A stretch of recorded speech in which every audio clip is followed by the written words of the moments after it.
Bien, bien, bien, bien. Seguimos ya con el día 13. Realmente estamos muy felices y contentos de poder compartir con ustedes estos mensajes que de verdad tienen mucho contenido de valor. Nuevamente vuelvo a insistir.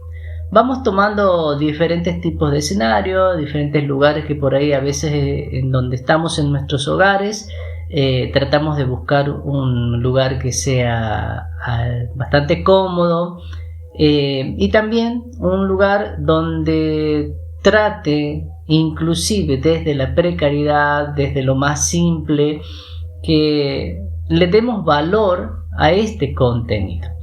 La Biblia por ahí habla de, si es cierto, preguntan algunos, ¿no? Y esto basado en diferentes preguntas que nosotros vamos a tratar a la luz de la palabra, por supuesto, de buscarle una solución. Es cierto que la Biblia prohíbe el uso de aretes, anillos, collares o cualquier otro tipo de adorno. ¿Escuchaste por ahí decir esto? Bueno, no es cierto. La Biblia prohíbe solamente el uso de los adornos que pueden favorecer el orgullo personal y el desprecio de los pobres. Si no miran a esto, se pueden utilizar. Y para eso siempre hacemos referencia a las citas bíblicas. Si pasan buscando Génesis 41, versículo 42, o Judith, capítulo 10, versículo 4. También en Cantar de los Cantares habla sobre esto de usar adornos o aretes o anillos o collares o cualquier otro tipo de adorno, y dice así en Cantar de los Cantares capítulo 1 versículo 10: tus mejillas se ven lindas con esos aros y tu cuello entre los collares. Después también en Lucas, y esto haciendo referencia a lo del hijo pródigo, dice: pero el padre dijo a sus sirvientes: rápido, tráiganle la mejor ropa y póngansela, colóquenle un anillo en el dedo y zapato en los pies. Lucas capítulo 15 versículo 22. Después también en Primera de Timoteo encontramos: asimismo, que las mujeres se arreglen decentemente, que se vistan con modestia y sencillez, que no se adornen con peinados rebuscados, con oro y joyas o vestidos lujosos, ¿no? Primera de Timoteo 2, versículo 9. Esto un poco para retomar lo que estuvimos hablando en el día 12, ¿sí? Retomando esto porque por ahí algunos me lo habían pedido y bueno, estamos retomando esta parte. Después ahora vamos a hablar de la confesión, y este es un tema bastante controversial, ¿no? Muchos preguntan y dicen: escúchame, ¿por qué los católicos se confiesan ante el sacerdote, que son hombres así comunes y corrientes, así como nosotros o como los demás? Y para ir desburrándonos, como dicen aquí en la Argentina, los sacerdotes no son hombres como los demás, ¿sí? Porque tienen un poder especial que Cristo confirió ya sea a los apóstoles como así también a sus sucesores. Dicho esto, dice la palabra de Dios en Juan capítulo 20, versículo 22 al 23, sopló sobre ellos: reciban el Espíritu Santo. A quienes perdonen, queden perdonados, y a quienes no libren de sus pecados, queden atados. Juan capítulo 20, versículo 22 al 23. Después también encontramos algo referente a esto que también es bueno que lo puedas rever y mirar un poquito. Muchos de los que habían creído venían a confesar y a revelar todo lo que habían hecho. Esto es en Hechos capítulo 19, versículo 18. O sea que siempre existió la confesión. Siempre existió esto de que los apóstoles, sucesores, inclusive de Pedro hasta el día de hoy, hubo una sucesión apostólica. Y de ello damos fe porque la Iglesia Católica tiene un cronograma desde San Pedro, o sea, Pedro, a quien Jesús puso como piedra angular de su iglesia, la iglesia que creó Jesús, hasta el día de hoy. Hay un cronograma año tras año de los papas y esta sucesión apostólica que se ha dado a lo largo de este tiempo. Ya estamos hablando de ya 2025 años, Así que sí hay como dar solución a todo esto para que vean que Jesús creó una sola iglesia y que esa iglesia es la católica, que en realidad católico significa universal. Vamos a hablar con respecto ahora a las costumbres. Y estas costumbres, de las cuales muchos se preguntan, nosotros vamos a ir tratando de poner luz, como digo, a la luz de la palabra. ¿Por qué los católicos hacen tantas cosas que no están en la Biblia? Jesús condena, dice, las tradiciones de los hombres. Y no es cierto que Jesús condene todas las tradiciones o costumbres de los hombres. Condena solamente, y presten atención, o como dice por ahí algún sacerdote, pongan la lupa, solamente las que están en contra de la palabra de Dios, A ver, escuchen esto de Marcos, capítulo 7, versículos del 5 al 8. Dice así: por eso los fariseos y los maestros de la ley le preguntaron: ¿por qué tus discípulos no respetan la tradición de los ancianos, sino que comen con las manos impuras? Jesús le contestó: ¡qué bien salvan las apariencias!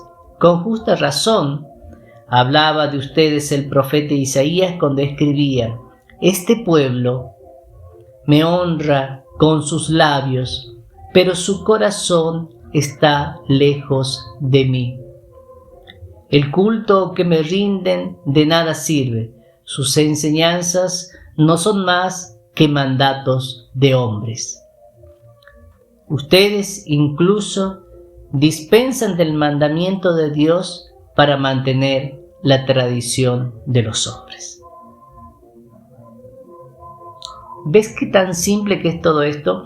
Que por ahí yo a veces digo, y no por presumir, porque la palabra de Dios me tendría que llenar de mucho orgullo y de mucha fe, es bueno conectarse con la palabra de Dios día a día, porque la palabra de Dios es el alimento diario, es ese alimento que nos va a fortalecer espiritualmente y a no caer en las tentaciones de estar alejado de la verdadera iglesia de Dios. Por lo tanto, las procesiones, los rezos, el uso de las velas, flores, no están prohibidas por la Biblia, puesto que no están en contra de la palabra de Dios, sino que son un medio para poder expresar la fe, mis queridos hermanos. Ahora viene otro temita que también es bastante controversial, como es la cruz. ¿Por qué los católicos, dicen algunos, quieren tanto la cruz si fue el arma que mató a Jesús? Y no fue la cruz que mató a Jesús, sino nuestros pecados. La cruz solamente, mis queridos hermanos, mis queridos amigos, fue solamente un instrumento para que Jesús pudiera salvarnos, la puerta que le permitió entrar en la gloria. Lo dice Juan capítulo 12, versículo 23-24. Por toda respuesta Jesús declaró: ha llegado la hora en que el Hijo del Hombre va a entrar en su gloria. En verdad les digo, si el grano de trigo no cae en tierra y no muere, queda solo, pero si muere, da muchos frutos. Expresado así, con estas palabras, y seguimos con todo esto que es el tema de la cruz. ¿Es cierto que Jesús murió en un madero y no en una cruz? ¿No? Todas estas dudas las vamos aclarando de a poquito. Y no es cierto. Cuando la Biblia usa la palabra madero solamente 4 veces, quiere decir que la cruz era de madera y que no era simplemente un palo. Un poquito para clarificar. Encima de su cabeza habían puesto un letrero que decía, porque lo habían condenado, este es Jesús, el Rey de los judíos. Mateos 27, versículo 37. Si se hubiera tratado de un palo, y presten atención mis queridos amigos, Jesús hubiera tenido las manos juntas y la Biblia hubiera dicho que el letrero estaba puesto sobre las manos. Al decir la Biblia que estaba puesto sobre la cabeza, quiere decir que Jesús tenía las manos separadas y que por lo tanto se encontraba sobre una cruz y no sobre un palo, como por ahí muchos de algunos hermanos separados tratan de tergiversar o faltar a la verdad. ¿Por qué los católicos, dice, el Viernes Santo adoran la cruz? Y ahora, aprovechando que también estamos en un tiempo de Cuaresma, esto también está bueno clarificar. El Viernes Santo, los católicos no adoran la cruz marial, sino el misterio de la cruz, es decir, a Cristo que por nosotros murió en la cruz. Y para ir prestando atención, revisen en Filipenses capítulo 3, versículo 18 y también en Primera de Corintios capítulo 1, versículo 23. Allí está todo clarificado, mis queridos hermanos y amigos. Culto.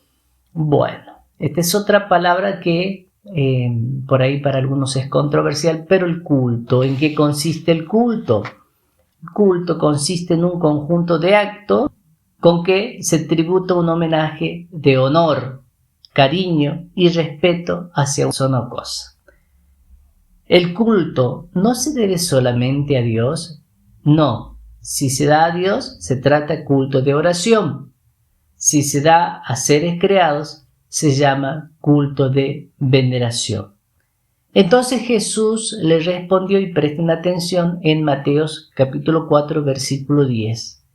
Aléjate de mí, Satanás, porque dice la Escritura, adorarás al Señor tu Dios y a Él solo servirás. Después también en Lucas capítulo 1, versículo 48 dice, en adelante, pues todos los hombres dirán que soy feliz. También, siguiendo un poquito las citas bíblicas, en Primera de Tobías, capítulo 12, versículo del 15 al 16, decía, yo soy Rafael, uno de los 7 ángeles que tiene entrado a la gloria del Señor. Temblaron entonces y los 2 cayeron con el rostro en la tierra, llenos de terror. Más todavía, porque en el culto católico se usan cálices, sotanas, altares, velas, flores, veladoras, procesiones, vía crucis, todas estas cosas que por ahí algunos lo habrán escuchado, los que no son católicos, inclusive también hermanos que se han separado y se fueron.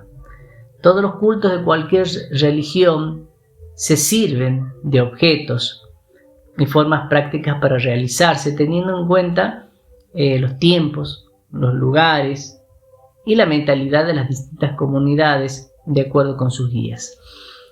Escuchamos a Éxodo, capítulo 28, versículo 2, que dice, y harás a tu hermano Aarón vestiduras sagradas para darle gloria y esplendor. También en Éxodo dice, Éxodo 37, versículo 17. Presten atención porque por ahí a veces doy unas citas bíblicas, que también por ahí si bien las leo a veces, también está bueno revisarlas para que vamos clarificando nuestra mente y en estos encuentros de 100 días que realmente vamos a tratar de poner en valor toda la fe católica. Dice así, Éxodo 37, versículo 17. Labró igualmente de oro puro el candelabro, era de oro macizo de pie y su tallo. Sus cálices y nudos y flores formaban un cuerpo con él. También en Éxodo 37, versículos del 25 al 27 dice, hizo también el altar del incienso. Debajo de dicha moldura hizo 2 anillos de oro a ambos lados para meter en ellos las varas con los que transportaría. Después también en Números, coloca las lámparas de madera, que las 7 lámparas alumbren hacia la parte delantera del candelabro. Números capítulo 8, versículo 2. ¿Sí? Otro de los profetas controversiales para muchos, o de los cuales muchos se agarran, vamos a hablar sobre Daniel, un poquito cortito, un poquito como para ir clarificando esto. Dice, ¿es cierto que el libro de Daniel habla del próximo fin del mundo? Y nosotros te vamos a decir que no es cierto. El libro de Daniel habla del fin de la ira, es decir, del fin de la persecución que padeció el pueblo de Israel bajo el rey Antíoco Epífanes. ¿Sí? Dice en Daniel 8:19, luego dijo, mira, voy a revelarte lo que ocurrirá al fin de la ira, porque el fin está fijado, clarificando y dándole luz a estos contenidos que espero sirvan a todos ustedes. Mis queridos amigos, los invito a que se suscriban al canal, no se vayan, suscríbanse, toquen la campanita para que cada vez que nosotros subamos un video, ustedes puedan estar atentos al pie y para compartirles de alguna manera todos estos contenidos que son contenidos de valor que sé que les va a servir un montón, como pongámosle como una pequeña catequesis. Buena jornada para todos, Dios me los bendiga en el nombre del Padre, del Hijo y del Espíritu Santo. Amén. Te espero.